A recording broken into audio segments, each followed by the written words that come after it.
Bom dia, meus queridos, meus amores do primeiro ano. Estamos de volta gravando mais uma revisão de filosofia.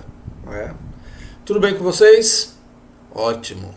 Todo mundo lavando as mãos, todo mundo se protegendo, colocando máscara. É isso aí, vamos nos proteger do coronavírus, né? Que tem mexido com a nossa vida aí. E vamos adiante fazendo uma rápida revisão de algumas coisas que a gente já viu em filosofia.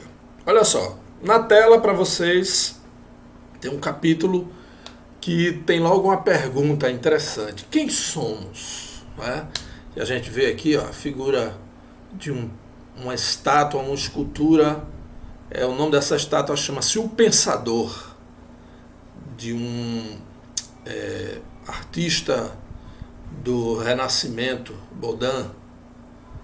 Muito bem, interessante que esse pensador está imerso na sua reflexão interior.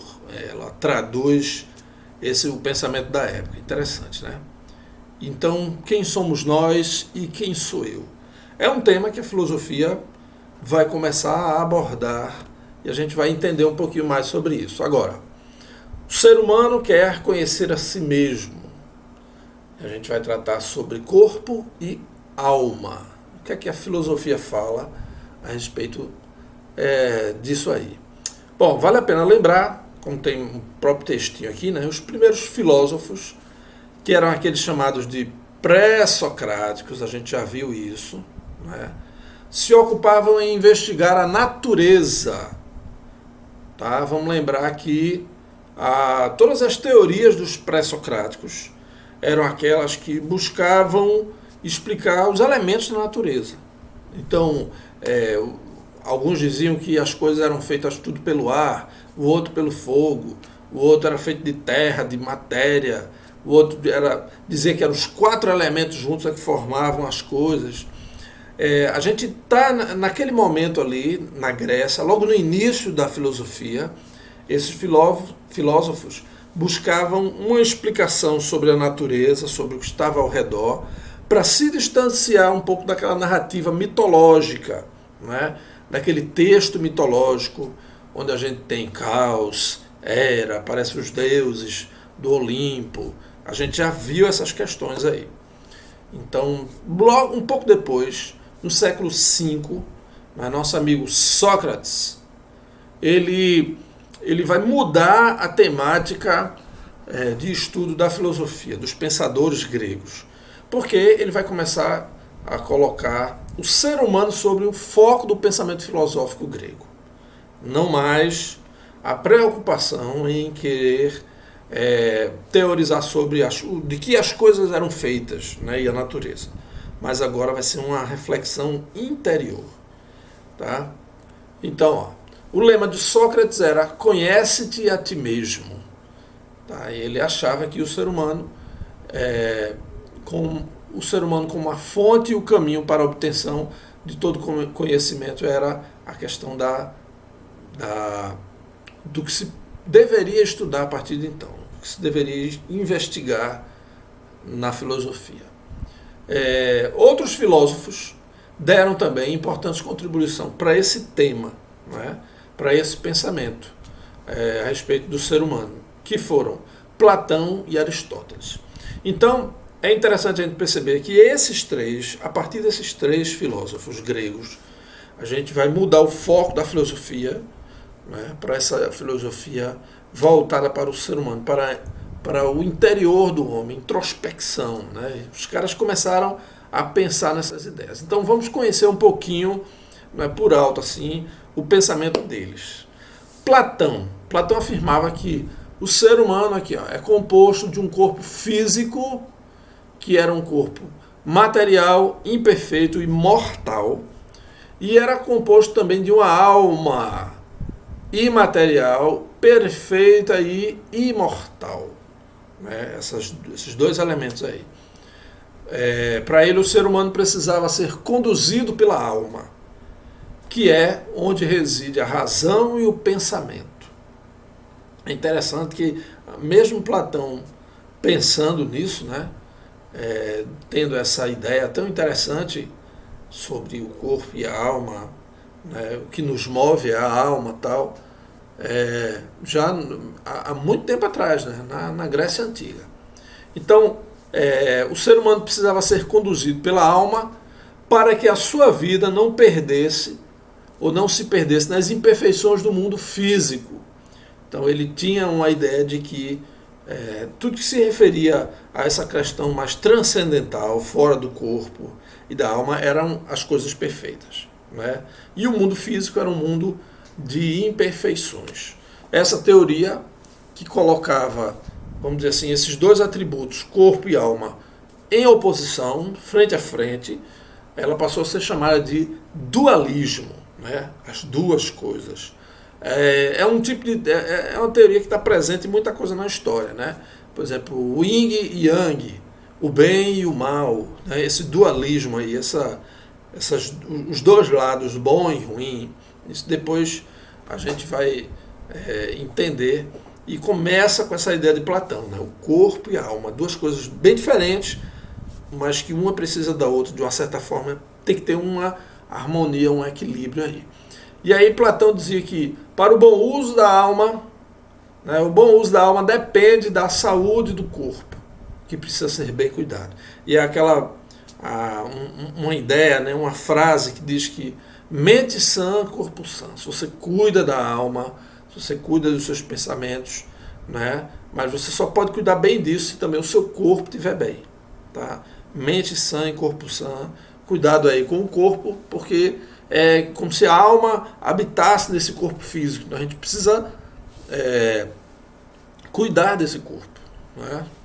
Vamos lá. Aristóteles, o que é que ele pensava? Sem se afastar muito desse dualismo, né, ele aproveita essa ideia de Platão, ele vai desenvolver uma teoria que distingue os vários atributos da alma. E sendo desses atributos, a razão é o mais importante deles, é o que a gente vai falar um pouco mais, né? É encontrado apenas nos seres humanos. Ele definiu o ser humano como um animal racional e um animal político. E aí Aristóteles vai dar um outro sentido, né, um outro viés aí, ainda pensando nesse dualismo. Então, a capacidade de raciocinar, de ter razão, raciocínio, compete apenas aos seres humanos. Então ele vai dividir um animal racional, como a gente fala, e um animal político. A política é algo muito presente nesse pensamento grego, porque tinha uma outra conotação. Ao afirmar que o ser humano é racional, ele quis dizer que ele era dotado de um pensamento e linguagem. Veja que ele trabalha algo um pouco mais profundo, né? Capacidade da gente de pensar, de criar ideias. E a capacidade de se comunicar através da linguagem. Tá? A gente tem a nossa linguagem. Para caracterizar esse conceito, ele vai usar uma palavra que ele chama de logos. Logos em grego significa tanto pensamento, quanto linguagem, quanto comunicação e palavra. Tá certo? Vamos lá. Então, como seres de linguagem, se nos comunicarmos com aqueles que são iguais a nós, a gente vai ter uma interação. Então, com eles, compartilhamos a vida. Por isso, somos seres sociais e políticos. Veja que interessante.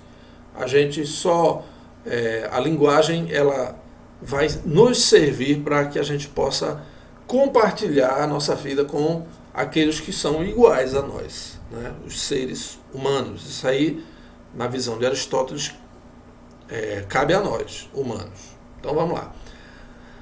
E essas relações são relações sociais, né, de grupo e tal, e relações políticas, né? Por que ele fala política? Aí a gente vê um pouquinho o significado de política, que tem origem na Grécia, né? O termo ela significa polis, que significa cidade, tem relação com a maneira com que os gregos viviam nas cidades e por meio de debates e discussões em praça pública. Então, tem uma fotozinha aqui, a galera fazendo, vamos dizer assim, fazendo política, né? Há um interlocutor, esse camarada lança um desafio, lança uma proposta, lança um questionamento e vai haver uma dialética aqui, ó, um conversa com o outro, né? As discussões do dia a dia. Quando a gente fala de política, que tem a ver com polis, mas tem a ver com ela tem um sentido de discutir a coisa pública, o que é bom para a cidade, o que é bom para a população, o que é bom para as pessoas, né? O que é pertinente à polis. Então a política na Grécia, ela era feita, claro, por uma minoria, né?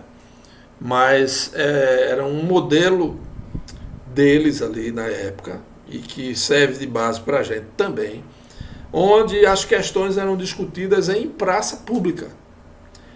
Tem alguns livros que falam sobre a vida de Sócrates, de Aristóteles, tem filmes que passam justamente essa discussão.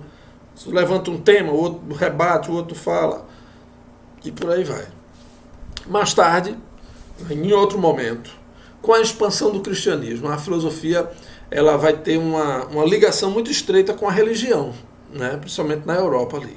Então a gente aqui, quando a gente fala desse momento aqui, a gente está ainda na história antiga, né? E depois a gente vai ver do final do período da antiguidade, já no começo da Idade Média, uma relação mais estreita entre as questões religiosas e o pensamento filosófico. E é interessante a gente perceber que a Igreja Católica ela vai se utilizar de argumentos filosóficos nos seus ensinamentos cristãos, né? Dizia que o ser humano era considerado a criação e instrumento de Deus. Sendo assim, o mais importante era conhecer aquilo que o Criador espera da criatura. Vejam, percebam aí o foco do pensamento, né? A gente vai ter aí um período onde o cristianismo, de uma religião que foi perseguida no começo, né, os cristãos, passa depois por Constantino, passa a ser a religião oficial de Roma, e aí a gente tem a Igreja Católica, e o foco agora é que o ser humano é uma criatura de Deus e a gente precisa conhecer, né, a vontade desse Criador. A principal pergunta, né, nesse momento aí não era quem sou eu? Ninguém ousava questionar quem sou eu? A importância do homem no contexto do universo, na história, não. A pergunta que se fazia era como Deus quer que eu seja? Tá? E, de uma certa forma, a igreja se aparelha dessas questões e tem um discurso ideológico, que a gente sabe que durante toda a Idade Média, de que o homem precisa sempre fazer a vontade de Deus, né? Então a gente já conversou em sala de aula, em algumas turmas, de que era um pensamento medieval, era de que se uma pessoa era serva, né? Tem lá o senhor feudal, tem um servo, o servo ele ia ser servo a vida toda. Por isso que uma das características da sociedade medieval é que ela é estamental, quer dizer, não há mobilidade social.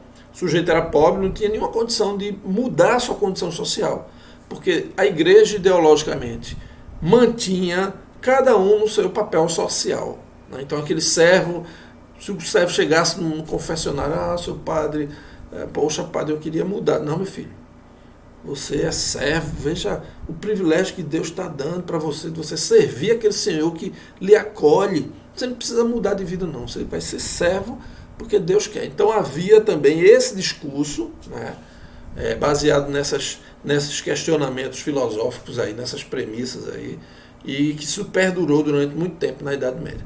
Depois a gente vai ter uma mudança, né?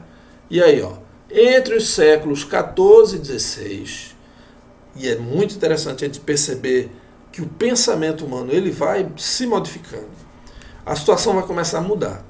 Era a época do Renascimento. O Renascimento foi um movimento artístico, cultural, científico, filosófico, que se espalha pela Europa. E aí um dos pilares do Renascimento é a volta a valorizar as qualidades humanas. Tá? Então a gente tem aí, no Renascimento, que a gente já está... Eles não sabiam, né? Mas a gente já está passando para a Idade Moderna. Então ninguém pensava nisso ainda, nessa nomenclatura de classificação, né, dos tempos históricos. Mas a galera... Primeira coisa que os pensadores renascentistas queriam, uma das coisas era negar o período anterior. Negar toda a construção da igreja, né? Desse discurso de que o homem não pode, coitadinho, tem que ser assim. Não. Então, para ele valorizar essas qualidades humanas, esses pensadores, artistas, o que eles vão fazer? Qual vai ser a sua fonte de inspiração? O período clássico. Né? E aqui o textinho já fala, eu já adiantei.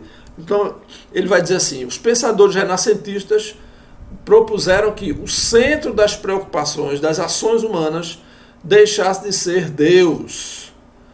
Quando a gente fala que Deus é o centro das ações humanas, a gente fala de um conceito chamado teocentrismo. Teo significa Deus, teoria, né? Teologia, o estudo de Deus. Então, Deus no centro de tudo. Essa vai ser a proposta dos renascentistas. A gente tira Deus do centro e passasse a ser o próprio ser humano. Então, o conceito mudou, vai ser um antropocentrismo, quer dizer, antropó, que é o homem, né? O centro das coisas vai ser as ações humanas.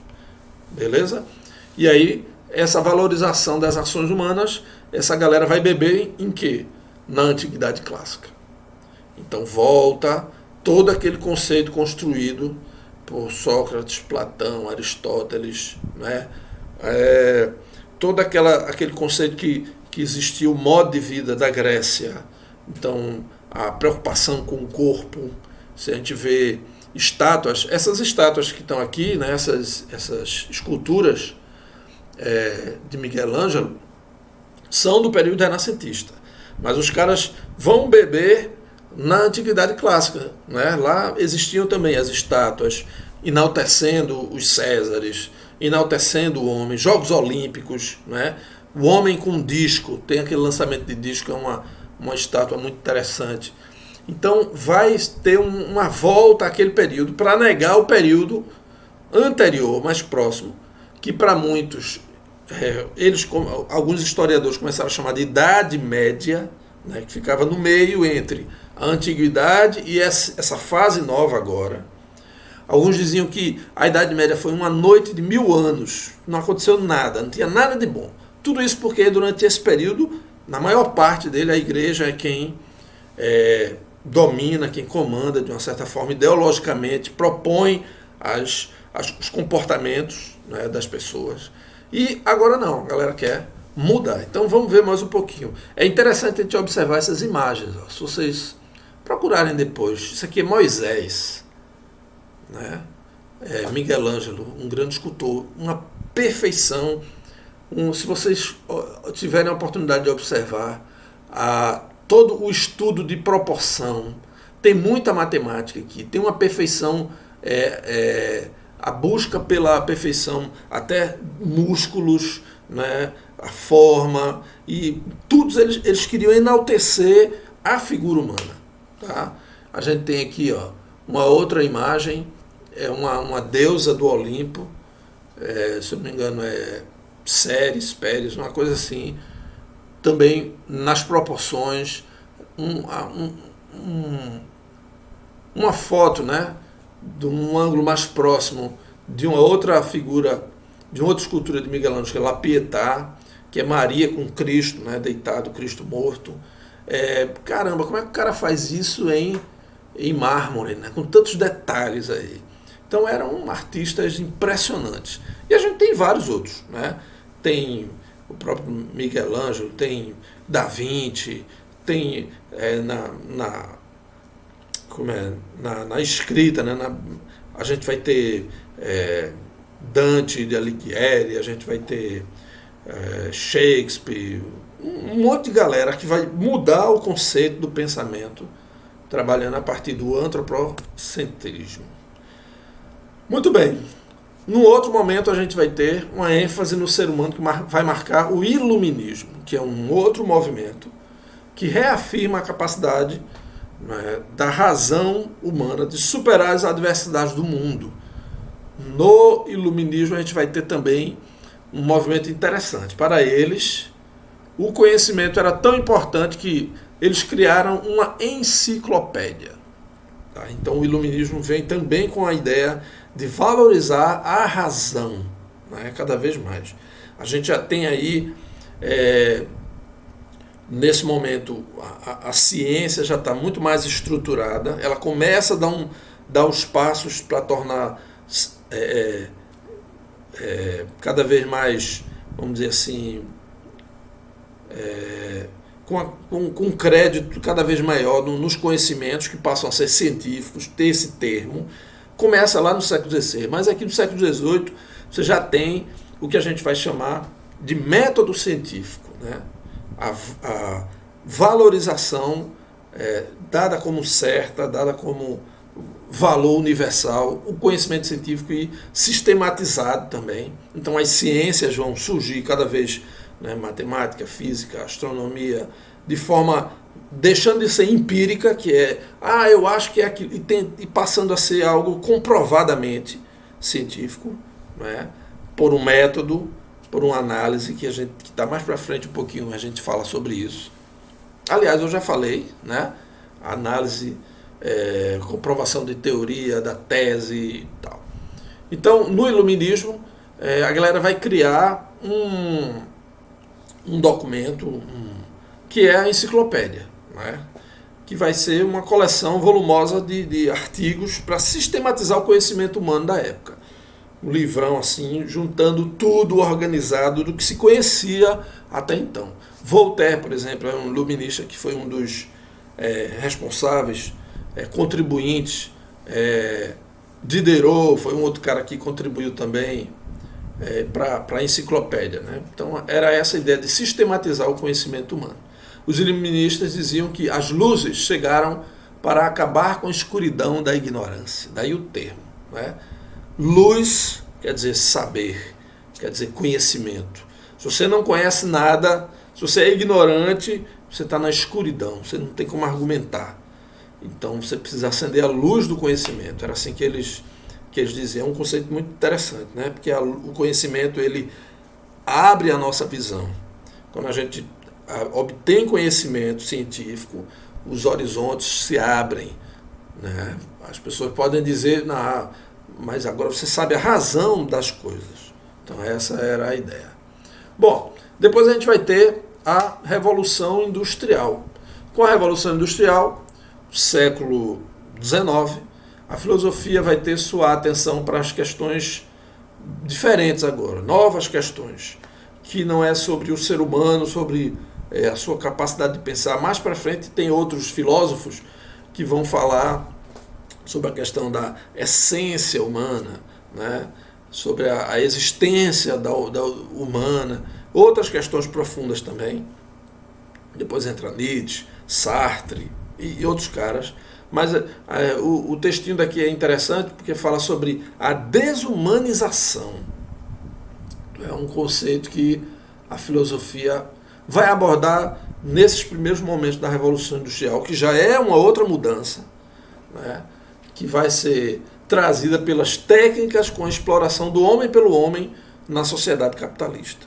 Então a gente começa a ver essa mudança já no final da Idade Média, quando a gente passa a ter as primeiras manufaturas, o cara esperto, burguês, coloca a galera para trabalhar para ele, né? Já tira aquele artesão do seu lugarzinho lá sozinho, divide o trabalho com outros, paga um valor pela essa mão de obra e nesse momento o capitalismo ele vai crescendo mediante essa exploração, né? Se contrata mulheres, crianças, paga salário bem baixinho, uma jornada de trabalho extensiva e o cara tem lucro lá na frente, né? Então é uma exploração do homem pelo próprio homem, pessoas iguais um explorando o outro. A galera tem mais grana e consegue explorar aqueles menos favorecidos e o cara parece que ganha aquele salário, é uma coisa linda, nada, ele nem imagina, não é, o lucro que o patrão tem em cima da sua força de trabalho. Então a razão voltava a ser o tema da filosofia, com a formação de várias ciências humanas que trouxeram reflexões sobre o humano também no campo da filosofia. Então entra aí a sociologia, vai entrar a antropologia, outras ciências que vão estudar e que vão refletir sobre essas relações humanas, né, no dia a dia da sociedade. Aí tem Marx, Engels e Max Weber, vários caras vão entrar para refletir sobre essas questões. Beleza? Então, a nossa revisão está acabando por aqui. Eu digo a vocês que, lembrando que vocês continuem assistindo às aulas do EducaPE, como eu falo em todos os vídeos meus. Mesmo que aquela aula não seja a filosofia, primeiro ano, não seja exatamente aquilo que a gente conversou aqui, mas são conteúdos do primeiro ano. Não deixem de assistir. Né? Não deixem de assistir.